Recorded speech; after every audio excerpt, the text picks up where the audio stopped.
माननीय सभापति जी, आज मैं अति महत्वपूर्ण बिल जो नई संसद में पहला बिल पेश हुआ, महिला शक्ति वंदन अधिनियम 2023, हृदय से पूरे देश की माता बहनों और नारी शक्ति की तरफ से मैं धन्यवाद देती हूं और वंदन करती हूं कि बाबा साहब अंबेडकर के सपने को साकार करने के लिए आज ये भावना हमारे यशस्वी प्रधानमंत्री नरेंद्र मोदी जी के हृदय में उत्पन्न हुई और उन्होंने उनके द्वारा निरंतर प्रगति के पथ पर चलने का जो प्रयास उनका है उसमें एक मील का पत्थर साबित होगा। जिस तरह से बाबा साहब चाहते थे कि मिटे विषम समरसता लय हो,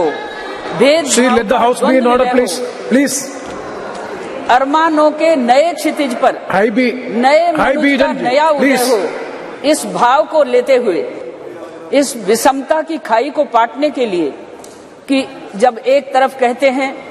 कि स्त्री और पुरुष एक रथ के दो पहिए हैं और ये सक्षम पहिए एक दूसरे को साथ देते हुए आगे बढ़ते हैं, इसी गति को ध्यान में रखते हुए मैं याद करना चाहूंगी माननीय सुषमा स्वराज जी जो अब नहीं हैं, जिन्होंने 2000 में इस बिल को जब पेश किया, मैं साक्षी थी उस समय। जो अभी मेरे से पहले पूर्व वक्ता बोलकर गई हैं, उनकी पार्टी ने हाथ से लेकर उन पत्रक को फाड़ दिया था, बिल को फाड़ दिया था। इसके अतिरिक्त कई भाई बहन ऐसे हैं जिन्होंने अपने वक्तव्य में इस बात को दोहराया, लेकिन माननीय सभापति जी, मैं आपके माध्यम से कुछ बात कहना चाहूंगी कि जिस तरह से भाई निशिकांत जी जब बोल रहे थे तो उस समय एक प्रश्न उठाया कि महिला क्यों नहीं बोल रही। मैं ये कहूं कि जब रथ का पहिया, दोनों पहिए बराबर हैं, दोनों की सक्षमता से रथ चलेगा और इस भाव को मद्देनजर रखते हुए यशस्वी प्रधानमंत्री जी ने ये कल्पना साकार की और उस साकार करने के साथ मैं याद दिलाना चाहूंगी उनको कि भाई की कलाई पे जब राखी बांधी जाती है तो केवल वो राखी स्वयं की रक्षा की नहीं, बल्कि वो संपूर्ण समाज की रक्षा और अपने भाई की दीर्घायु और स्वास्थ्य की कामना करती हैं। मैं ये कहना चाहूंगी कि नारी की सक्षमता पर हमें प्रश्न चिन्ह नहीं लगाना, नारी सक्षम है। इसके अनेक उदाहरण आज हमारी वर्तमान लोकसभा में, चाहे रक्षा मंत्रालय संभालना हो, चाहे वित्त मंत्रालय संभालना हो, चाहे हमारा स्वास्थ्य मंत्रालय और शिक्षा मंत्रालय संभालना हो, सक्षम नारियां, सक्षम महिलाएं, सक्षम हमारी मंत्री बहनें इस काम को संभाल रही हैं। इसलिए कोई ये सोचे कि हमारी नारी सक्षम नहीं, वो सक्षम है, स्वस्थ है, सार्थक है, उन्नतिशील है और भारतीय संस्कृति में पली बड़ी है। भारतीय संस्कृति में पली बड़ी नारी भारत के वर्चस्व को और भारत की परंपराओं को समझती है। मैं ये कहना चाहूंगी कि इस बिल में जिस तरह से ये सभी जो ये तीनों जगह, लोकसभा, राज्य विधानसभा, दिल्ली विधानसभा के कुछ स्थानों के यथाशाक्य 1/3 बहनों को आरक्षण देने का जो प्रावधान इस बिल में किया गया है वो वाकई में प्रशंसनीय है। लेकिन इसके साथ साथ मेरा ये भी निवेदन होगा कि अनुसूचित जाति और अनुसूचित जनजाति को संविधान ने जो सुरक्षा दी है वो सुरक्षा व दस्तूर बनी रहे। अनुसूचित जनजाति की मैं स्वयं हूं और मैं ये कहना चाहूं कि भारतीय जनता पार्टी एक ऐसी पार्टी है जिसने अनुसूचित जाति और जनजाति को केवल वोट बैंक नहीं समझा। जब 13वीं लोकसभा में माननीय अटल बिहारी वाजपेयी जी ने मंत्रालय का दायित्व भी मुझे दिया, उस समय भी मुझे ये अनुभव था कि भारतीय जनता पार्टी महिलाओं की सर्वोच्च उन्नति और सम्मान के प्रति काफी चिंतित है और उस चिंता को आज हमारे यशस्वी प्रधानमंत्री जी ने, आदरणीय नरेंद्र मोदी जी ने सफल करके दिखाया है। अभी पश्चिम बंगाल से बहन बोल रही थी और वो बोल रही थी लेकिन उसको ये नहीं पता कि आपके राज्य ने हमारी स्वास्थ्य बीमा योजना को लागू ही नहीं किया, दिल्ली ने लागू ही नहीं किया, उड़ीसा ने लागू ही नहीं किया और भारत सरकार की महिला समृद्धि योजनाओं को लागू करने में इतने वो पीछे क्यों हैं यदि वो महिलाओं की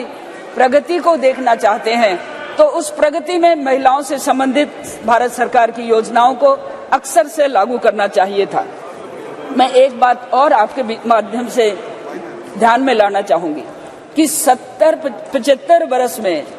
65 साल जिस पार्टी ने राज किया, उस पार्टी ने ये नहीं सोचा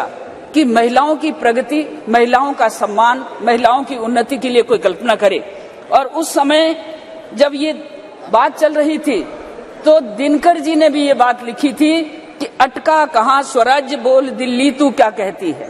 अटका कहाँ स्वराज्य बोल दिल्ली तू क्या कहती है, तू रानी बन गई वेदना जनता क्यों सहती है। और यही नहीं, सबके भाग्य दबा रखे हैं किसने अपने कर में, सबके भाग्य दबा रखे हैं किसने अपने कर में, उतरी थी जो विवाह बंदनी हुई बता किस घर में। एक ही घर में वो विवाह बंदनी हो गई और विवाह बंदनी होने से, वो आभा बंदनी होने से भारत का समुचित विकास, भारत की नारी शक्ति की उपेक्षा जिस तरह से की गई और जिस तरह से उसे कमजोर समझा। धन्यवाद। लेकिन गीतों में भी गाया है कि कोमल है कमजोर नहीं, कोमल है कमजोर नहीं, वो सत्य का नाम ही नारी है। जग को जीवन देने वाली, जग को जीवन देने वाली मौत भी उससे हारी है। मैं ये कहना चाहूंगी आपके माध्यम से कि महिलाओं के क्षेत्र में thank you Bharatiya Janata party की सरकार, मान लिया नरेंद्र मोदी जी के नेतृत्व में, जिस तरह से वर्तमान लोकसभा में सक्षमता का परिचय दे रही है, और जब ये आरक्षण लागू होगा तो हमारे पिछड़े वर्ग की, हमारी अनुसूचित जाति, हमारी जनजाति की बहनें आज भी जिस सक्षमता से खड़ी हैं और भी अधिक सक्षमता से खड़ी होंगी। अवसर मिलेगा तो निस्संदेह प्रगति होगी, महिला शक्ति उन्नत होगी। और मैं यही कहना चाहूंगी कि जो घर बार संभालती है, जो संतान को जन्म देती है और जो संतान का परवरिश करती है, सेवा शुश्रूषा करती है, वो देश और राष्ट्र की सेवा में भी पीछे रहने वाली नहीं है। मैं आज 82 बहनें संसद में हैं